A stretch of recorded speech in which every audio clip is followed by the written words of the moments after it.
Hi all. ഇന്നത്തെ ഒരു കാലത്ത് മക്കളെ വളർത്തുന്ന കാര്യത്തിൽ ഒരുപാട് സംശയങ്ങൾ നമ്മളെ പാരൻസിൽ കണ്ടിട്ടുണ്ടാവും അല്ലേ? ഞാൻ നല്ലൊരു അമ്മയാണോ?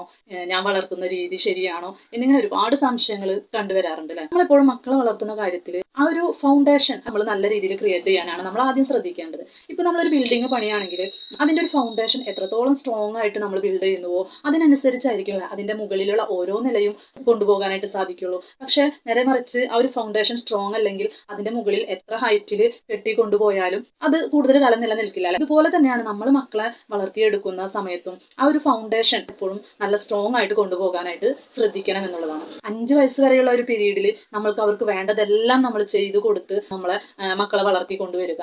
ഇനി 5 വയസ്സിന് ശേഷമാണ് നമ്മളെപ്പോഴും മക്കളിൽ ഡിസിപ്ലിൻ ശീലിപ്പിക്കേണ്ട ഒരു പീരീഡ്. ഇപ്പോൾ ഡിസിപ്ലിൻ ശീലിപ്പിക്കുക എന്ന് പറയുമ്പോൾ വളരെ ടോക്സിക് ആയിട്ട് അത് ചെയ്യരുത്, അങ്ങനെ ചെയ്യൂ, അല്ലെങ്കിൽ നീ എന്തിനാ അത് ചെയ്ത്, ഈ ഒരു രീതിയിലായിരിക്കരുത് നമ്മൾ മക്കളോട് പെരുമാറേണ്ടത്.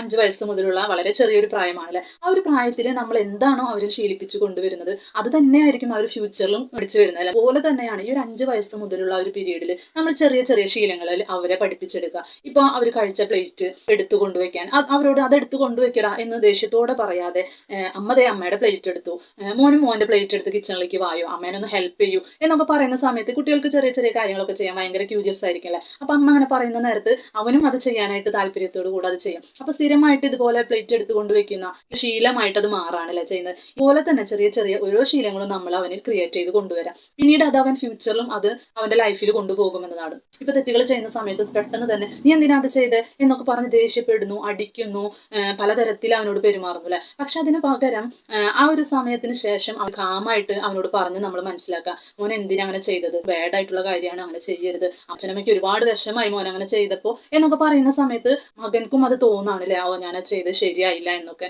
നേരെ മറിച്ച് നമ്മൾ ദേഷ്യത്തോടെ പെരുമാറുന്ന സമയത്ത് അവർക്ക് വീണ്ടും അത് തന്നെ ചെയ്യാനുള്ള ഒരു ടെൻഡൻസിയാണ് മക്കളിൽ കണ്ടുവരിക. നമ്മൾ പറഞ്ഞു 5 മുതൽ 15 വയസ്സ് വരെ നമ്മൾ ഡിസിപ്ലിൻ ക്രിയേറ്റ് ചെയ്യാല്ലേ. അതിനുശേഷം ആ ഒരു 15 വയസ്സ് മുതൽ മക്കളും പാരന്റ്സും തമ്മിൽ നല്ലൊരു ഫ്രണ്ട്ഷിപ്പ് റിലേഷൻ നമ്മൾ അവിടെ ക്രിയേറ്റ് ചെയ്യാം. ഇപ്പോൾ ഇന്ന് നമ്മൾ കണ്ടുവരുന്നുണ്ടല്ലേ, മക്കൾ വലുതായി കഴിഞ്ഞാൽ പിന്നെ അവരൊന്ന് ഹഗ് ചെയ്യാനോ അല്ലെങ്കിൽ അവർക്കൊരു കിസ് കൊടുക്കാനോ ഒക്കെ വളരെ ഒരു ഡിസ്റ്റൻസ് കീപ്പ് ചെയ്യില്ലേ. പാരന്റ്സ് തന്നെ ഒന്ന് ചേർത്ത് പിടിച്ചെങ്കിൽ എന്നൊക്കെ അവരുടെ ഉള്ളിലും ആഗ്രഹങ്ങൾ ഉണ്ടായിരിക്കും അല്ലെ. പക്ഷെ നമ്മൾ മക്കള് വലുതായി എന്നൊക്കെ പറഞ്ഞ് അവരെ മാറ്റി നിർത്തുന്ന ഒരു സമയം അല്ലേ. പക്ഷെ തീർച്ചയായിട്ടും നമ്മൾ കെയർ നല്ല രീതിയിൽ കൊടുക്കേണ്ടത് ഒരു 15 വയസ്സിന് ശേഷം അവരുടെ ഓരോ കാര്യങ്ങളും നമ്മൾ മനസ്സിലാക്കുക. നമ്മൾ പാരന്റ്സിന്റെ കാര്യങ്ങൾ മക്കളുടെ അടുത്തും മക്കളുടെ കാര്യങ്ങൾ പാരന്റ്സിന്റെ അടുത്തും തുറന്നു പറയാനുള്ള ഒരു സ്പേസ് നമ്മൾ അവിടെ ക്രിയേറ്റ് ചെയ്ത് കൊണ്ടുവരാം. എപ്പോഴും എന്റെ പാരന്റ്സ് ഉണ്ട് എന്നൊരു തോന്നൽ നമ്മൾ അവരിൽ ക്രിയേറ്റ് ചെയ്തെടുക്കുക. അതുപോലെ നമ്മളൊരു ബേസ് അവിടെ ക്രിയേറ്റ് ചെയ്ത് വരുന്ന സമയത്ത് ഈ ശീലങ്ങൾ തന്നെയാണ് അവർ മുന്നോട്ട് ലൈഫിൽ അവർ ഇൻക്ലൂഡ് ചെയ്ത് പോകുന്നത്. അപ്പോൾ നമ്മൾ മക്കളെ വളർത്തുന്ന കാര്യത്തിൽ ഇതുപോലുള്ള ചെറിയ ചെറിയ ടിപ്സ് ഒക്കെ നോക്കുമ്പോൾ നമ്മളുടെ മക്കളും വളരെ നല്ല സ്മാർട്ടായിട്ട് കൊണ്ടുവരാനായിട്ട് നമുക്ക് സാധിക്കുന്നു.